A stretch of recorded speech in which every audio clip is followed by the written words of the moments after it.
Hey everyone, and welcome back to the channel. Today, we diving deep into a moment that truly sent shockwaves through the United Nations and had the world buzzing. We're talking about Dr. Arikana chihombori-quao's unforgettable and incredibly bold speech at the UN, a speech that many say crossed a line and ultimately led to her immediate termination. You know, the UN is usually a stage for carefully crafted diplomacy, respectful dialogue, and the pursuit of global cooperation. It's where world leaders and dignitaries come together to discuss the pressing issues of our time. But on this particular day, Dr. Arikana, then the African Union's permanent representative to the United States, delivered a message that was anything but conventional. Her words were powerful, direct, and, for many, deeply unsettling. So, what exactly did she say that sparked such outrage and created such a massive stir? What was so inflammatory that it prompted her swift dismissal from such a prominent international role? This isn't just about a speech. It's about the very limits of free speech in international diplomacy and the consequences of speaking truth to power in a global arena. We're going to unmask the truth behind this pivotal moment and explore its profound impact. Dr. Arikana has always been known for her fierce advocacy for African nations and her outspoken critique of the lingering effects of colonialism. In this particular address, she didn't hold back. She fearlessly pointed out what she perceived as systemic injustices and continued exploitation faced by the African continent. She spoke passionately about reparations, sovereignty, and the need for Africa to reclaim its narrative and its resources. She challenged the status quo directly, urging for a complete reevaluation of how Africa is treated on the global stage.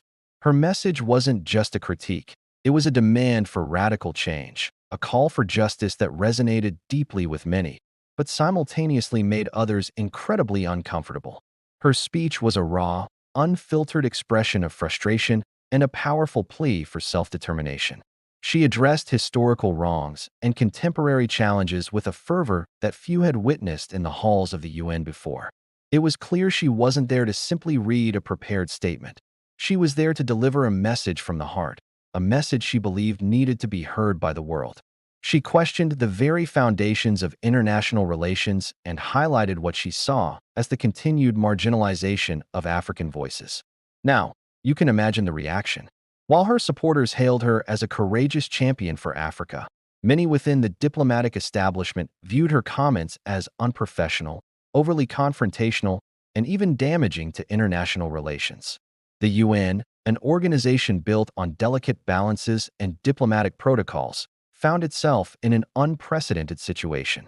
Dr. Arikana's words were seen by some as an attack on the very institutions she was meant to represent within a collaborative framework. And the response was swift. Not long after her address, the news broke. Dr. Arikana had been terminated from her position.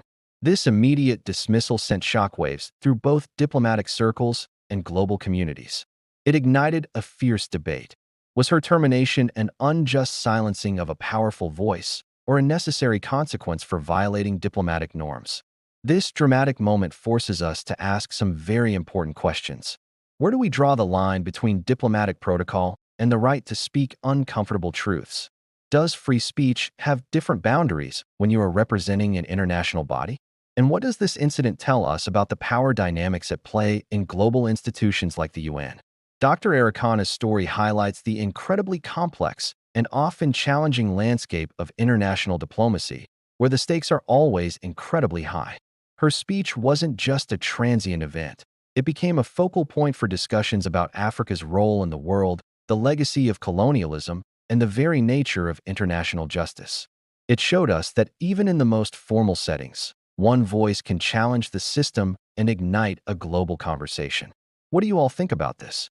Was Dr. Arikana's termination justified, or was it a suppression of a much-needed perspective? Let us know your thoughts in the comments below. If you found this deep dive insightful, please give this video a thumbs up, share it with your friends. And make sure to subscribe to our channel for more content that unmasks the truth behind today's most talked about events. Your support means the world to us. Thank you for watching, and we'll see you in the next video.